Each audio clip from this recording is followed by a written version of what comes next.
It's absolutely outstanding and amazing. You can actually walk right up to flowing lava here, see a volcano erupt before your very eyes, and the molten rock pouring into the sea. This has to be one of the 4 or 5 most exciting, amazing, wonderful, and mystical experiences on Earth. You must not miss this.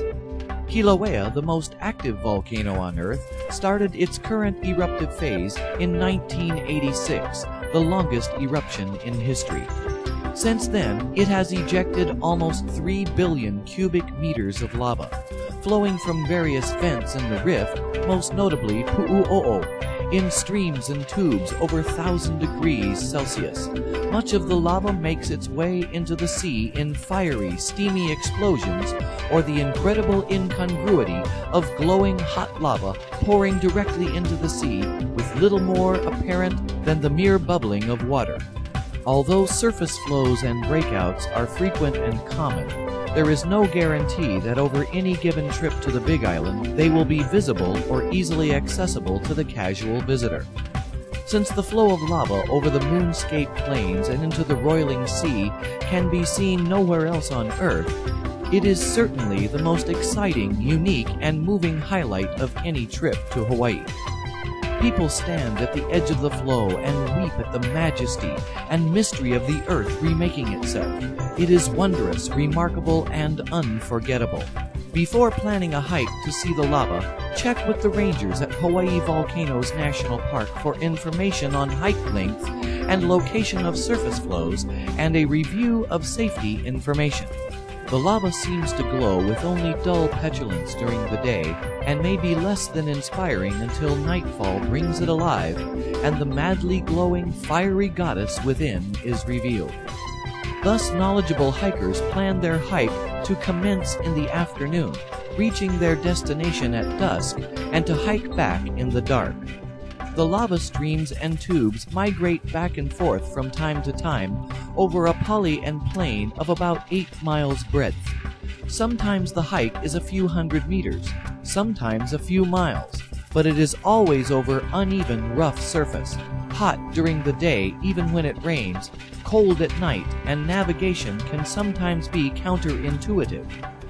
The trail at first is marked with cairns and reflectors, but after the viewpoint overlook at a few hundred meters, you are on your own to navigate the basalt wilderness. Take at least 3 quarts of water for each person and 2 working flashlights per person. Check them before you leave. It is further recommended that you carry sunscreen, snacks, a first aid kit because the rocks are sharp and cuts are common, and wear sturdy hiking boots and long pants. Remember that you are hiking on a highly active volcano. If flowing streams of lava strand you, no escape is practical or possible.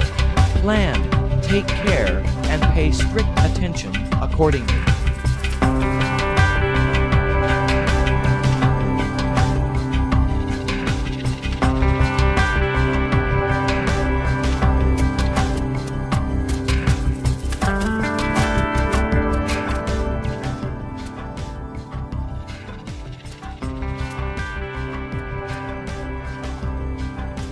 There are other dangers to hiking on the lava plain that might not be obvious to the casual visitor.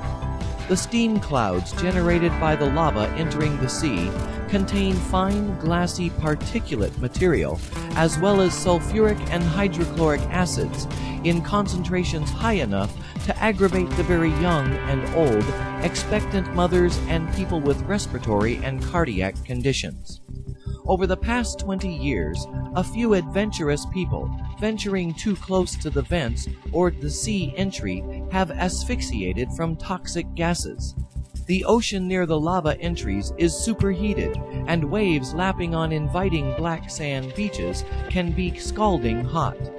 The meeting of molten rock and sea can explode large, searing hot rocks hundreds of feet in the air, and throw boiling water splashing everywhere.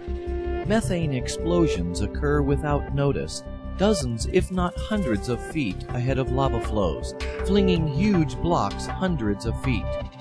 unstable benches that build up into the sea and upon which the unwary hike and pause to photograph the scenery are prone to collapse, carrying all into the sea. Such collapses can cause local tidal waves, which scour the landscape clean of everything as they pass. Thin lava crusts can hide lava tubes, caves, hollows, and holes into which hikers occasionally fall and are caught. A volcano is a naturally highly seismically active area, and earthquakes are common. There are over 1,200 measurable earthquakes a week on the Big Island. Less common, but certainly a constant threat, are local tsunamis generated by these earthquakes. The Park Service has roughly marked the trail to the lava. Follow it closely, turning around frequently to acquaint oneself with the landmarks for the hike back. Be sure to take extra film for your camera, and remember to wipe down all cameras, eyeglasses, binoculars, optics, and electronics after your visit. The salt and volcano effluent-laden atmosphere is highly corrosive.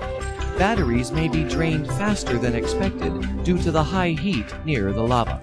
Despite the inherent dangers of hiking over liquid rock and steaming in unstable ground along the ever-relentless sea, very few hikers are injured here, even fewer are killed. This is only because people enter the goddess's home with a sense of awe and great caution, and the rangers are very good about instilling fear and trepidation into the hearts of those who think themselves otherwise immune to the mortal dangers presented here. If you go, remain cautious and vigilant. Plan for adversity. Think ahead and pay attention. The rewards for this are a moving and amazing experience few ever have, a memory of mystery, awe, and wonder to treasure always. If you are planning on viewing the lava at night, be sure to remember that there will be no gas stations or restaurants when you depart the park until you reach either Kona or Hilo. Plan accordingly and think ahead.